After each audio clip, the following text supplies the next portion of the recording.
Every year, every month, ప్రతిసారి కూడా first place నాకు మాత్రమే ఉండాలని చెప్పేసి మారుతి సుజుకి తనకంటూ ఒక క్రేజ్ అంటూ క్రియేట్ చేసుకుని వెళ్ళిపోతుంది. ఈ ర్యాంకులన్నీ మావే మావే మావే. అంటే సెకండ్ ప్లేస్ నేను ఎట్టి పరిస్థితుల్లో వదనని చెప్పేసి హ్యుండై గట్టిగా పట్టుకొని అలాగే కూర్చుందండి. బట్ థర్డ్ ప్లేస్ని మాత్రం అలాగే టాటా మోటార్స్ మాత్రం అలాగే కంటిన్యూ చేయాల్సిన పరిస్థితి వస్తుంది. దానికి గల రీజన్స్ ఏంటి అనేది మాత్రం కింద కామెంట్ సెక్షన్ అయితే కామెంట్ చేయండి. అండ్ లాస్ట్ మార్చ్ మంత్లో మనకు మన ఇండియాలో సేల్స్ అంటే 2024 మార్చ్లో టాప్ 25 కార్స్ యొక్క సేల్స్ లిస్ట్ అయితే నేను తీసుకురాబోతున్నాను. అంటే ఎక్కువ కార్స్ అని చెప్పేసి సేల్ అవుతున్నాయి కదా, కాబట్టి అందరూ కొంటున్నారు కాబట్టి మనం కూడా కొనాలి అని కనుక ఎవరైనా అనుకుంటున్నట్లయితే కనుక వారు దీన్ని బట్టి ఒక క్లారిటీ అని చెప్పేసి తెలుసుకోండి. ఎక్కువ సేల్ అవుతున్న కార్స్, ది బెస్ట్ అని కాదు, తక్కువ సేల్ అవుతున్న కార్స్ అలా అని చెప్పేసి వరస్ట్ అని కూడా కాదండి. ఒక్కసారి మీకు ఏదైతే రిక్వైర్మెంట్ ఉందో ఆ కార్ని మాత్రం మీరు సెలెక్ట్ చేసుకోండి. 2024 మార్చ్లో ఫస్ట్ ప్లేస్ని ఆక్యుపై చేసిన కార్ సుజుకి నెక్సా బెలెనో అండి. ఈ కార్ సేఫ్టీ పరంగా తప్ప రిమైనింగ్ అన్ని విషయాల్లో కూడా ఎక్స్ట్రాడనరీగా ఉంటుంది. ఉండాల్సిన సేఫ్టీ అనేది మాత్రం లేదండి. అంటే చాలామంది ఆలోచించండి, ఈ కార్ పర్చేస్ చేసినప్పుడు ఆ కార్ యొక్క సేఫ్టీ రేటింగ్ అనేది ఎలా ఉంది, బిల్ట్ క్వాలిటీ అనేది ఎలా ఉంది ఏంటనేది కూడా ఒకసారి క్వశ్చన్ చేసుకొని మిమ్మల్ని మీరు ఆలోచించుకొని ఆ వెహికల్ని పర్చేస్ చేయండి అని చెప్పేసి మాత్రం నా పర్సనల్ సజెషన్. 19,157 యూనిట్ సేల్స్ నమోదు చేసి టాటా పంచ్ సెకండ్ ప్లేస్ని అయితే ఆక్యుపై చేయడం చెప్పేసి జరిగింది. లైక్ టాటా మోటార్స్లో వెహికల్స్ని పర్చేస్ చేయాలంటే మాత్రం కొంచెం సంకోచించాల్సిన పరిస్థితి వస్తుంది because of after sale service. వీరికి సంబంధించిన లైక్ డ్రైవింగ్ డైనమిక్స్ అయితేనేమి, లేకపోతే బిల్ట్ క్వాలిటీ అయితేనేమి, ఆల్ పారామీటర్స్లో వెహికల్స్ అన్నీ కూడా చాలా బాగుంటాయి. కానీ ఒక ఆఫ్టర్ సేల్ సర్వీస్ అనేది మాత్రం ఇంప్రూవ్ అయితే మేబీ టాప్ 5 లిస్ట్లో ఖచ్చితంగా 2-3 వెహికల్స్ వచ్చే ఛాన్సెస్ అని చెప్పేసి ఉంటాయి. మేబీ మనం కోరుకోవాలి తప్ప అలాంటివి జరిగే ఛాన్సెస్ అని చెప్పేసి చాలా తక్కువగా ఉన్నాయండి. అది మనం చూస్తూ ఉన్నాం కాబట్టి. అండ్ థర్డ్ ప్లేస్ని మళ్ళీ మారుతి సుజుకి నుంచినే వ్యాగనర్ ఆక్యుపై చేయడం చెప్పేసి జరిగిందండి. 18,237 యూనిట్స్ అని చెప్పేసి సేల్స్ నమోదు చేసి. అండ్ ఈ వెహికల్ ఎవరైతే యూజ్ చేస్తున్నారో 60 స్పీడ్ అబవ్ వెళ్తున్నట్లయితే కనుక మీరు కొంచెం జాగ్రత్తగా వెళ్ళండి. ఎందుకంటే ఈ వెహికల్ యొక్క గ్లోబల్ ఎన్కాప్ రేటింగ్ తక్కువగా ఉంది. అండ్ సేఫ్టీ పరంగా, బిల్ట్ క్వాలిటీ పరంగా అయితే మనకి చాలా తక్కువగా ఉంది. అదేవిధంగా డ్రైవింగ్ డైనమిక్స్ పరంగా కూడా చాలా పూర్గా ఉంటుంది. కాబట్టి మీరు ఎవరైతే ఈ కార్స్ని యూజ్ చేస్తున్నారో కొంచెం జాగ్రత్తగా డ్రైవ్ చేయాలని మాత్రం నా పర్సనల్ సజెషన్ అండి.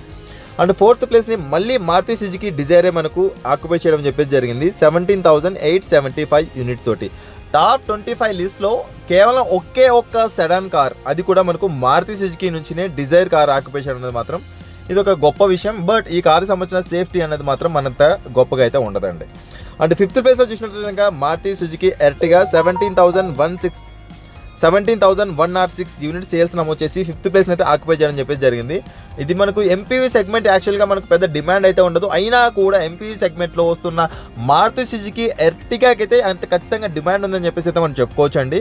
అండ్ ఈ కార్కి గ్లోబల్ ఎన్కాప్ రేటింగ్ వచ్చేసి 3 స్టార్ రేటింగ్. డ్రైవింగ్ డైనమిక్స్ పరంగా చాలా బాగుంటుంది. మైలేజ్ పరంగా, కంఫర్ట్ అండ్ కన్వీనియన్స్ పరంగా చాలా బాగుంటుందండి. అండ్ సిక్స్త్ ప్లేస్లో చూసినట్లయితే ఇంకా హ్యుండై క్రెటా. ఈ కార్ ఎప్పుడైతే ఫేస్ లిఫ్ట్ లాంచ్ అయిపోయిందో అప్పటి నుంచి ఈ కార్ యొక్క సేల్స్ అనేది మాత్రం అలా ఆకాశాన్ని అంటుతూ ఉన్నాయండి. 17,034 యూనిట్ సేల్స్ నమోదు చేసి సిక్స్త్ ప్లేస్ని అయితే హ్యుండై క్రెటా ఆక్యుపై చేయడం చెప్పేసి జరిగిందండి. ఈ కార్ యొక్క గ్లోబల్ ఎన్కాప్ రేటింగ్ మనం చూసినట్టయితే కనుక 3 స్టార్ రేటింగ్. ఫ్యూచర్స్ చాలా ఫ్యూచరిస్ట్గా ఉంటుంది, లేకపోతే అడ్వాన్స్డ్ ఫీచర్స్ ఉంటాయి. బట్ సేఫ్టీ పరంగా మాత్రం కొంచెం ఆలోచించాల్సిన విషయం అయితే ఉంటుంది. అండ్ మారుతి సుజుకి నుంచి మళ్ళీ బ్రేజా 7th ప్లేస్ని అయితే ఆక్యుపై చేయడం చెప్పేసి జరిగిందండి. 16,255 యూనిట్స్ అని చెప్పేసి సేల్స్ నమోదు చేసి. అండ్ ఈ కార్ మనకు గ్లోబల్ ఎన్కాప్ రేటింగ్లో 4 స్టార్ రేటింగ్. డ్రైవింగ్ డైనమిక్స్ మాత్రం కొంచెం పూర్గా ఉంటుంది. 80 స్పీడ్ అబోవ్ మీరు స్పీడ్ వెళ్తున్నట్లయితే కనుక కొంచెం జాగ్రత్తగా ఈ వెహికల్ అయితే మీరు డ్రైవ్ చేయండి. అండ్ వెహికల్ మిగతా పారామీటర్స్లో మాత్రం ఆఫ్టర్ సేల్ అవ్వచ్చు, లేకపోతే ఎవ్రీథింగ్ అంతా కూడా మారుతి సుజుకి బ్రేజా అనేది మాత్రం ఎక్స్ట్రాడినరీగా ఉంటుందండి. టాప్ 1లో 2లో ఉండాల్సిన టాటా నెక్సాన్ అన్నది 8th ప్లేస్కి అయితే దిగజారిపోయిందండి. 16,104 యూనిట్స్. దీనికి గల రీజన్స్ ఏంటనేది మాత్రం ఖచ్చితంగా ఒకసారి కింద కామెంట్ సెక్షన్లో మీరే కామెంట్ చేయండి. వెహికల్ పరంగా చూసినట్టయితే కనుక దీనికి ఆ కాంపిటీషన్లో రైవల్గా వస్తున్న ఏ కారు కూడా దీన్ని బీట్ చేయలేదని చెప్పేసి చెప్పుకోవచ్చు. అయినా కూడా ఈ కారుకి సంబంధించిన సేల్స్ మనకు ఎందుకు ఇలా ఉంది అన్నది మాత్రం మీరే కింద కామెంట్ సెక్షన్లో కామెంట్ చేయండి. దాన్ని బట్టి ఎవరైతే టాటా వారు ఉన్నారో వారికి కూడా ఒక క్లారిటీ అని చెప్పేసి వస్తుంది. నెక్స్ట్ మన 9th ప్లేస్లో మహేంద్ర స్కార్పియో 15,272 యూనిట్ సేల్స్ నమోదు చేసి అయితే 9th ప్లేస్ని అయితే ఆక్యుపై చేయడం జరిగిందండి. ఈ స్కార్పియో ఎన్ని మనకు గ్లోబల్ ఇన్కప్, స్కార్పియో ఎన్ చెప్తున్నా, స్కార్పియో ఎన్ని గ్లోబల్ ఇన్కప్ క్రాష్ టెస్ట్ చేసినప్పుడు 5/5 స్టార్ రేటింగ్ అని చెప్పేసి జరిగింది. బట్ అదే ఏసియన్ ఇన్కప్కి వెళ్ళేప్పటికీ 0 స్టార్ రేటింగ్ వచ్చింది. ఈ కన్ఫ్యూజన్ కనుక మీకు ఎలాంటి డౌట్స్ ఉన్నా కూడా కింద కామెంట్ సెక్షన్లో అయితే మీరు కామెంట్ చేయండి. ఫస్ట్ పొజిషన్లో బ్యాలెనో అండ్ 10th పొజిషన్లో కూడా మనమే ఉండాలా సాంబా అన్నట్టు మళ్ళీ కూడా మారుతి సుజుకి నుంచినే ఈకో కూడా మనకు వచ్చేసిందండి 15,097 యూనిట్స్ తోటి. అండ్ ఈ కార్కి సంబంధించిన గ్లోబల్ ఇన్క్యాప్ రేటింగ్ అనేది ఎలా ఉంది ఏంటని చెప్పేసి మీకు కానీ తెలిసినట్టయితే కింద కామెంట్ సెక్షన్లో కామెంట్ చేయండి. ఆల్మోస్ట్ 0 to 1 అండి. జస్ట్ ఇమాజిన్ ఆ కార్ కొంటున్న వాళ్ళు ఎవరైతే ఉంటారో. అండ్ నెక్స్ట్ 11th పొజిషన్ కూడా సుజుకి ఫ్రాంక్స్ అని చెప్పేసి 13,742 యూనిట్స్ అని చెప్పేసి సేల్స్ నమోదు చేయడం అని చెప్పేసి జరిగిందండి. ఈ కార్కి సంబంధించి ఏదైతే మనం టాప్ వేరియంట్కి వెళ్తామో ఇందులో ఆల్మోస్ట్ అన్ని లగ్జరీ ఫీచర్స్ అని చెప్పేసి వస్తూ ఉన్నాయి. బట్ సేఫ్టీ పరంగా ఎలా ఉంది ఏంటని చెప్పేసి అయితే మనం తెలుసుకోవాల్సిన పరిస్థితి ఉంటుంది. అండ్ 12th పొజిషన్లో కూడా సుజుకి గ్రాండ్ విటారా 12,496 యూనిట్స్ అండి. ఈ కార్కి సంబంధించి కూడా మనకి ఇంకా గ్లోబల్ ఇన్క్యాప్ రేటింగ్ అని చెప్పేసి రావాల్సి ఉంది. అండ్ 13th పొజిషన్కి మారుతి సుజుకి స్విఫ్టా, ఇదేంటిదే ఫస్ట్ పొజిషన్లో కదా ఉండాల్సింది మారుతి సుజుకి స్విఫ్ట్ అని చెప్పేసి మీకు క్వశ్చన్ మార్క్ ఏమైనా వస్తుందా? లేదండి, దీనికి సంబంధించి ఫేస్ లిఫ్ట్ అని చెప్పేసి లాంచ్ కాబోతుంది కదా. ఫేస్ లిఫ్ట్ కోసం చాలామంది వెయిట్ చేస్తున్నారు. అందుకోసం అని చెప్పేసి మనకు 13th పొజిషన్కి అని చెప్పేసి మారుతి సుజుకి స్విఫ్ట్ అని చెప్పేసి వెళ్ళిపోయింది. అగైన్ ఎప్పుడైతే ఫేస్ లిఫ్ట్ అని చెప్పేసి లాంచ్ అవుతుందో ఫేస్ లిఫ్ట్ లాంచ్ అయిన వెంటనే ఖచ్చితంగా ఫస్ట్ ఆర్ సెకండ్ ప్లేస్కి అయితే స్విఫ్ట్ అని చెప్పేసి వెళ్ళిపోతుందండి. అండ్ 14th పొజిషన్లో మహేంద్ర బొలెరో అని చెప్పేసి ఉందండి 11,065 యూనిట్స్. ఎందుకు మన ఇండియన్ బ్రాండ్స్ టాటా మహేంద్ర ఎక్కడో ఒక్కొక్కటి కేవలం 2 వెహికల్స్ మాత్రమే కనిపిస్తున్నాయి మనకు, లేదా టాప్ 15లో చూసినట్టయితే కనుక ఓన్లీ 3 వెహికల్స్ మాత్రమే కనిపిస్తున్నాయి. దీనికి గల రీజన్స్ ఏంటి కనుక మీకు తెలిసినట్టయితే కనుక ఒక్కసారి కింద కామెంట్ సెక్షన్లో అయితే కామెంట్ చేయండి. ప్రతిసారి టాప్ 10 లిస్ట్లో ఉండే కార్ కాస్త ఇప్పుడు 15th పొజిషన్ అని చెప్పేసి వచ్చేసిందండి. కియా సోనెట్ 10,319 యూనిట్స్ అని చెప్పేసి మార్చ్ మంత్లో సేల్స్ నమోదు చేసేసి 15th పొజిషన్ అయితే ఆక్యుపై చేసింది. కియా సోనెట్ సంబంధించిన డ్రైవింగ్ డైనమిక్స్ అనేది ఎలా ఉన్నాయి ఏంటి అని చెప్పేసి కూడా మన ఛానల్ ఆల్రెడీ పోస్ట్ చేసాం, ఒకసారి అయితే మీరు చెక్ చేయొచ్చు. ఇది మాత్రం ఒక అద్భుతం అని చెప్పేసి అయితే చెప్పుకోవచ్చు అండి. జనాలు ఒక అవేర్నెస్ క్రియేట్ అవుతుందని చెప్పేసి అయితే మనం చెప్పుకోవచ్చు. 16th పొజిషన్కి మారుతి సుజుకి ఆల్టో 10,107 యూనిట్స్ మాత్రమే సేల్స్ నమోదు చేసింది. ప్రతిసారి కూడా అట్లీస్ట్ మినిమం 20,000 యూనిట్స్ అని చెప్పేసి ఉండేది కాస్త చాలా దారుణంగా మారుతి సుజుకి ఆల్టో కార్ అని చెప్పేసి పడిపోయిందని చెప్పేసి మనం చెప్పుకోవచ్చు. అండ్ 17th పొజిషన్కి Toyota Innova and Hycross and Innova రెండింటిని కలిపిన తర్వాత 9,013 యూనిట్స్ అని చెప్పేసి అయితే మార్చ్ మంత్లో దీనికి సంబంధించిన సేల్స్ అని చెప్పేసి అయితే నమోదు చేయడం జరిగిందండి. అండ్ 17th పొజిషన్ అయితే ఈ కార్ ఆక్యుపై చేయడం అని చెప్పేసి జరిగింది. అండ్ 18th పొజిషన్లో హ్యుండై వెన్యూ 8,651 యూనిట్స్ అని చెప్పేసి సేల్స్ నమోదు చేసింది. అండ్ సోనెట్ అండ్ వెన్యూ యాక్చువల్గా మనం చూసినట్టయితే కనుక ప్రతి గల్లీలో కూడా కనిపిస్తూ ఉంటాయి. దీనికి సంబంధించిన సేల్స్ ఎందుకు పడిపోతున్నాయని చెప్పేసి కూడా ఆలోచించాలి.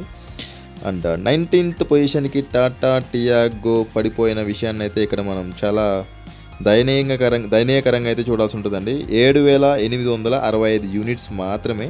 ఎంట్రీ లెవెల్ సెగ్మెంట్లో వచ్చే ది బెస్ట్ కార్లో ఇదొక కార్ అయినా కూడా దానికి సంబంధించిన సేల్స్ అని చెప్పేసి అయితే ఇలా ఉన్నాయి. అండ్ 20th పొజిషన్లో చూసినట్లయితే కనుక మనకు మహేంద్ర XUV700 7,022 యూనిట్స్ అని చెప్పి సేల్స్ నమోదు చేసి అలా దూసుకెళ్ళిపోతుంది. ఎందుకంటే దీనికి సంబంధించిన వెయిటింగ్ పీరియడ్ కూడా తగ్గిపోయింది కాబట్టి. Hyundai Exter 21st పొజిషన్ని 6,713 unit sales నమోదు చేసి అయితే ఆక్యుపై చేయడం చెప్పేసి జరిగిందండి. ఈ కార్ యొక్క బిల్డ్ క్వాలిటీ లేకపోతే డ్రైవింగ్ డైనమిక్స్ అనేది అంత పెద్ద గొప్పగా అయితే చెప్పుకోదగ్గగా అయితే ఉండదు. And Mahindra Thar 6,347 units sales నమోదు చేసి 22nd పొజిషన్ అయితే ఆక్యుపై చేయడం చెప్పేసి జరిగిందండి. దీనికి సంబంధించి 5 డోర్ ఆప్షన్ కూడా అతి త్వరలోనే లాంచ్ కాబోతుంది మన ఇండియాలో. అన్నయ్య ఏమో దూసుకెళ్ళిపోతున్నాడు, తమ్ముడేమో అలా పడుకుంటూ పోతున్నాడు. అంటే క్రేటా అన్నది దీనికి సంబంధించిన అన్నయ్య, కియా సెల్టాస్ అనేది తమ్ముడు అని చెప్పేసి అయితే మనం తీసుకోవచ్చు. 6,002 యూనిట్స్, కేవలం 6,002 యూనిట్స్ మాత్రమే సేల్స్ నమోదు చేసి 23rd పొజిషన్కి అయితే పడిపోయిందండి. ఎందుకంటే క్రేటాకి సంబంధించిన ఫేస్ లిఫ్ట్ ఎప్పుడైతే వచ్చిందో అలా దూసుకెళ్ళిపోతుంది. జనాలకి ఎంత క్రేజ్ ఎందుకు క్రేటా పైన వస్తుంది ఏంటని చెప్పేసి అయితే మీకు తెలిసినట్టయితే కింద కామెంట్ సెక్షన్లో కామెంట్ చేయండి. అండ్ 24th ప్లేస్ని హ్యుండై i20 5,712 యూనిట్స్ అని చెప్పేసి సేల్స్ నమోదు చేసేసి 24th పొజిషన్ని అండ్ 25th పొజిషన్ని కూడా మనకు హ్యుండై నియోస్ అని చెప్పేసి అయితే మనకు ఆక్యుపై చేయడం అని చెప్పేసి జరిగిందండి. ఫస్ట్ 3 పొజిషన్స్లో మనకు మారుతి సుజుకి ఉంటే లాస్ట్ 3 పొజిషన్స్లో మనకు హ్యుండై అని చెప్పేసి ఉందండి. గ్రాండ్ i10 నియోస్ చూసినట్టయితే కనుక 5,269 యూనిట్స్ మాత్రమే. సో రైట్ ఫ్రెండ్స్, ఇది ఇవాళ వీడియోలో. మీకు ఈ వీడియో నచ్చినట్లయితే లైక్ చేయండి, అదేవిధంగా మీ ఫ్రెండ్స్ అండ్ ఫ్యామిలీ మెంబర్స్ కూడా షేర్ చేయండి. Thanks for watching. By. Seat belt ధరించండి, హెల్మెట్ ధరించండి, సురక్షితంగా ప్రయాణించండి. అండ్ ఇప్పుడు నేనైతే సేల్స్ లిస్ట్ తెచ్చానో ఇందులో ఎక్కువ సేల్స్ నమోదైనంత మాత్రాన పెద్ద గొప్ప కార్ అని చెప్పేసి, తక్కువ సేల్స్ నమోదైనంత మాత్రాన అంత తక్కువ కార్ అని చెప్పేసి అయితే తీసుకోవద్దు. దాని ఒకటి ఏంటంటే ఫస్ట్ ప్రయారిటీ అని చెప్పేసి సేఫ్టీ తీసుకోండి, తర్వాత అని చెప్పేసి రిమైనింగ్ ఏవైతే పారామీటర్స్ ఉంటాయో వాటిని తీసుకొని వెహికల్స్ని పర్చేస్ చేసి మీకు ఏవైతే రిక్వైర్మెంట్ ఉన్నాయో ఆ ఫీచర్స్ తోటి అయితే మీరు పర్చేస్ చేయగలని చెప్పేసి అయితే నేను మీకు తెలియజేస్తున్నానండి. So thank you. బోలో భారత్ మాతాకి జై.